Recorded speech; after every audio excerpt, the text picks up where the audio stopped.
Init naman. Maupo naman muna tayo. Kasi, paano tayo makakapunta kung Ang init eh. Init, tignan mo na. Nandito pa rin tayo sa initan. Ang init-init kasi. May practice pa. Arte mo naman. Para naman din to sa grades natin eh. Yun na nga yung hakatak sa atin. Di ka nga gumagawa ng LMS. Ano naman? Feeling ko magsususpend bukas. Kaya nga. Di ba sila ng balita? Sabi na nga doon, taas ng appendix eh. Tapos kailangan may practice pa rin. Magtiwala ka sa suspend yan, promise. Sana. Tara na nga. Init din dito. Diyos ko, mamamatay ako. Bagal-bagal mo ako na ngayon. Boy, hindi ko yan inaano. Bayad yung init naman dito. Sobrang teka. Bilang ko talaga pangalan may makeup. Ano mo, makeup ko lang talaga. Mabili mo lang nila isuspend.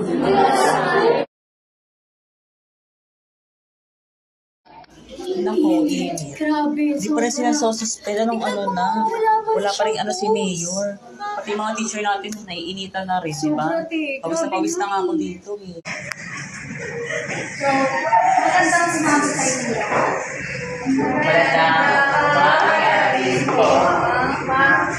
Okay, magsilip po na kayo.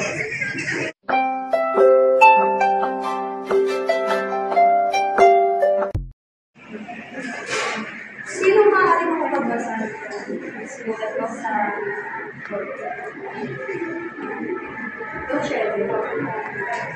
Ang wikang Pilipino ay mahalagang bahagi ng ating pagkakasulat. Wika, meron ka ba opinion sa binasa mo? Teacher, for me, we should be proud of our language kasi it's our own language. Maganda ang iyong sagot. Maaari ko ba rin isali sa Pilipino? Para sa akin, kailangan ipagmalaki natin ang Pilipino kasi ito ang ating kasama ng programa. Arte naman ito.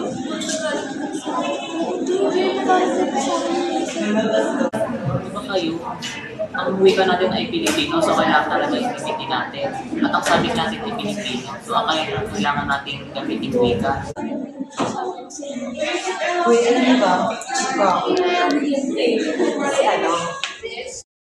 Ang wikang Filipino ay mahalaga sa pang-araw-araw na buhay ng mga Pilipino dahil ito ay nagbibigay daan sa epektibong komunikasyon, nag-uugnay sa mga Pilipino bilang isang pambansang wika, sumasalamin sa kultura at identidad ng ating bansa. At higit sa lahat, ito ang ating ginagamit sa edukasyon. Ang wikang Filipino ay isang mahalagang bahagi ng buhay ng mga Pilipino at may malaking papel sa paghubog ng ating identidad at pagkakaisa.